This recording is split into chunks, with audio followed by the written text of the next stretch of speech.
Hey, what's up, guys? Nick Major here with Idobi Radio, about to hop on a Skype call with Ian Johnson, aka Arrested Youth. As of today, the day that we're having this conversation, he just dropped a brand new EP called Arrested Youth and the Quarantiners that he wrote with his fans. I want to chat with him about that, as well as what he's been up to in quarantine. So stick around, stay tuned, and let's hop on this call.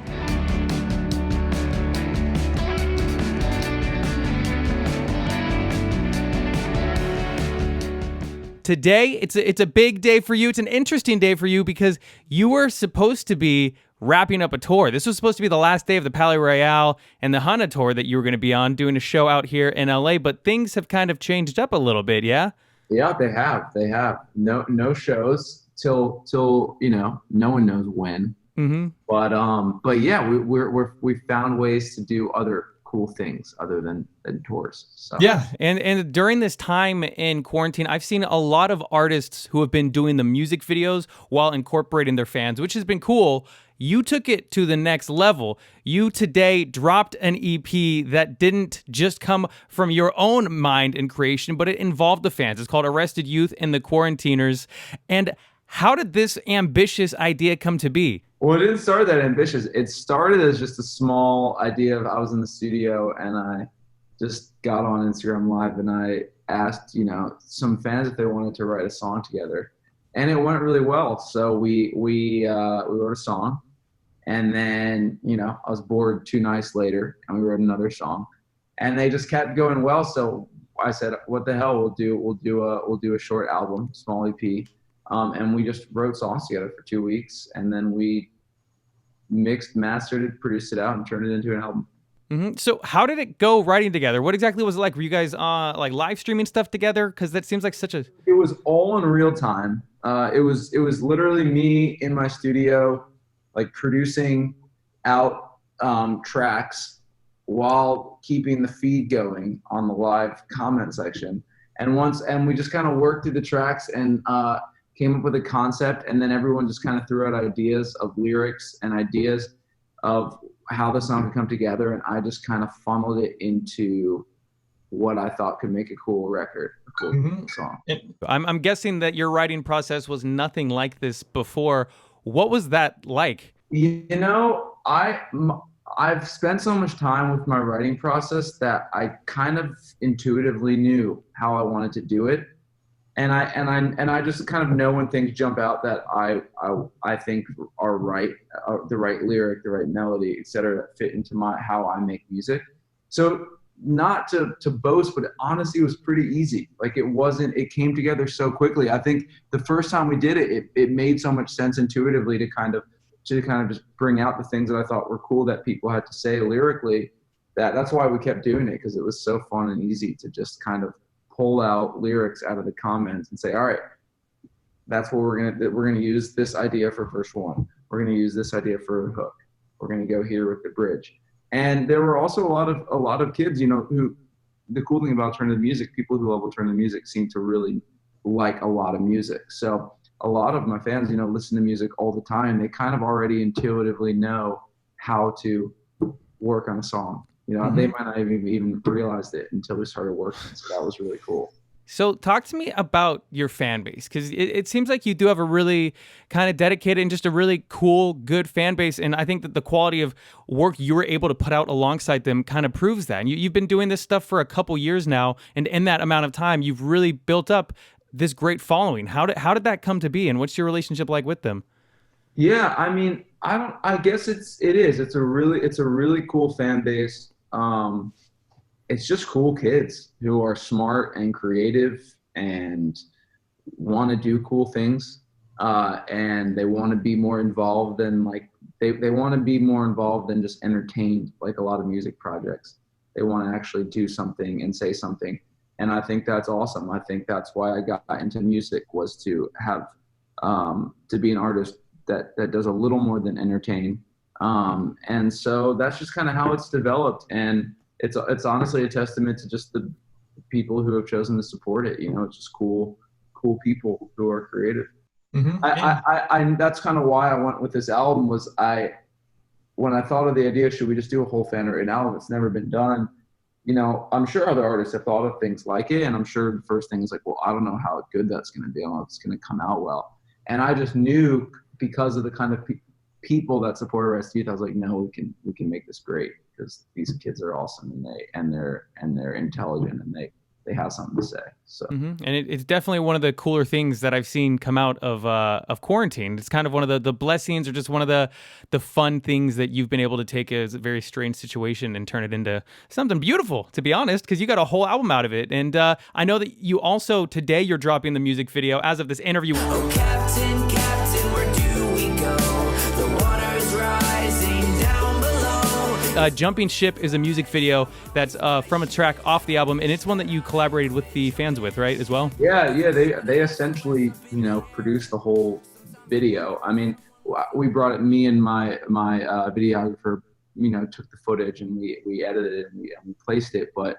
kids directed their own music videos, and then we took snippets of each of their videos and made it into one large video with everybody in it. And talk to me about how you came to be. It seems like the music thing, the Arrested Youth thing, it all started a few years ago, and potentially your life was possibly leading down a different path, but then kind of. Yeah, it was. I was working. I went to business school in college. I was working in corporate America, doing like internal consulting, for lack of a better word.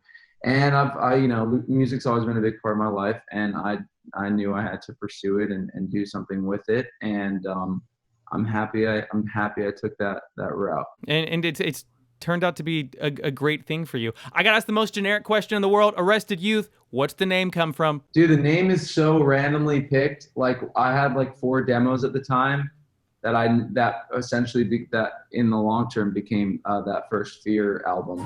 Black keys don't like the white keys. White keys won't play to the melody. And I was just like, what does this music sound like? And somehow Arrested Youth just was like, that just sounds like the right name for this music. Mm-hmm. And we went with it. It's that simple. I was never arrested. I wasn't arrested. I was going to say, were you arrested in your youth and this was a throwback to a strange time in your life? I have a pretty clean slate.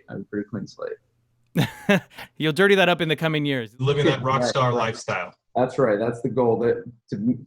To build a project called Arrested Youth so that I have the ability to one day get arrested. So the rest of quarantine, it seems like we don't know for the potentially the rest of the year what's going to be happening. What are your plans? Are you going to write some more stuff with the fans, by yourself? What are you thinking? Yeah, I mean, we have a lot of music for Arrested Youth coming before this quarantine is up. Who knows how long it is? But regardless of touring plans, I have the second EP. I released an EP called Sodville Episode 1. So long to the kid that I used to know. So long to the place that I used to go. Episode 2 is coming out this summer, and then my album is coming out in late fall. And both of those, the EP's done, the album's getting closer to being done, and I have another album I'm already working on after that. So yeah, I love making music, man. That's my favorite. Like, I always say, I don't know if I don't know if I necessarily want to choose to be a musician, but I do love to make music. So the music will always be coming. We have a lot of it this year, and I'm really excited. It's a lot of different stuff, a lot of new sounds, just a lot of really cool, dynamic, unexpected stuff is coming out with this music. So That's cool. It sounds like stepping away from the corporate lifestyle was maybe in your best interest. Maybe the emphasis on the maybe. I think it was the best and worst move I ever made. So growing up, what music were you listening to? Because your sound, it's got this alternative kind of stuff. It's got this hip hop element to it. What were you listening to that kind of inspired you and got you into the music that you love to be a part of so much now? A lot of music. My music is a hodgepodge because I listen to a hodgepodge of music. I listen to a little bit of everything. But I loved, growing up, I think like my favorite albums of all time are like Third Eye Blind's first album, The Red, Kid Cudi's Man on the Moon, love the Chili Peppers, love the Gorillaz, love Tame Impala. I mean, a lot of This is a big variety. Yeah, and within all those artists, they were artists who pulled from a million influences. So my influences are from a bunch of different artists who also were the kind of artists that were trying to make something that brought together so many different genres. So the result is my stuff just sounds like a lot of different styles of music, which I love. No, that's great. It's refreshing to hear some stuff that kind of has a fun, unique twist on it rather than maybe sounds that we've heard plenty of times before. I think the biggest thing for me, especially these days as I create music, is whatever. I don't care whether you like it or not, but I don't want you to put on and instantly say, "Oh, this is what he tried to do."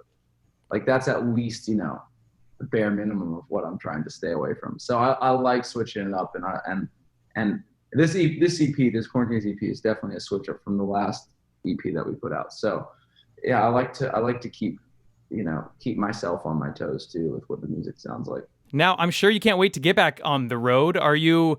It looked like from an Instagram picture you did, you already had your merch ordered for this tour that you were supposed to be wrapping up now. I did, man. We had everything ready to go for this tour. And things change. That's life, though. So I think as an artist, you get pretty good at. I've gotten pretty good through getting into music, learning that you think one thing's supposed to happen and it just doesn't happen. It's like it's the one thing you learn pretty well as an artist of like you think it's going to go this way and it doesn't, and you can either like call it quits or you can figure out what to do next. Good. But in the meantime, stay healthy, and I'm excited for everybody to be checking out Arrested Youth and the Quarantiners. Is this going to be the official name of your followers, the Quarantiners now? No, I think this is a temporary name for who we were in creating this project, but I don't think I'd like for us to be remembered as the Quarantine. But you're as proud as you could be with this one, it sounds like. So regardless, what a fun concept to bring in the fans. I'm sure they appreciate it. I saw that in the song notes, you even put their names of all the people who helped out with it. Pretty cool, huh?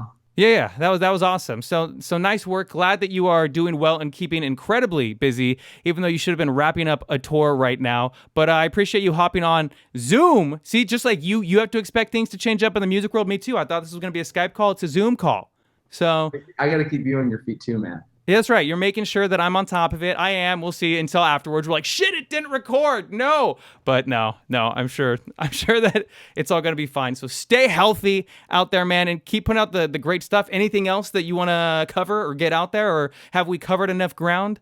Yeah, I think we've done well today. Go listen to it. It's a really cool project. It's different from what the last one was that I put out, and I'm excited for people to hear it and hear what they think. That's great. And the Jumpin' Ship music video to go along with it, which I believe is premiering over on Alt Press today. Yeah. At some point, which was my old stomping ground for a few years, AP. Okay. Oh, nice. So keep enjoying your day and time, and stay healthy in quarantine. Thanks, dude. You too. Yep, take it easy. Okay, everybody, that was my chat with Ian Johnson, a.k.a. Arrested Youth, talking about his new EP, Arrested Youth, and the Quarantiners that he wrote with his fans. Hope you guys liked the chat. If you did, be sure to give the video a like, give it a comment. Check out Arrested Youth. Be sure to follow me, Nick Major, at Nick_Major on Twitter and Instagram, TikTok, Nick.Major, and of course, follow Idobi Radio to be up to date with all the latest news, interviews, updates, and more from all your favorite artists. Stay healthy, keep your hands clean, cover your mouth and nose. Until next time, yeah.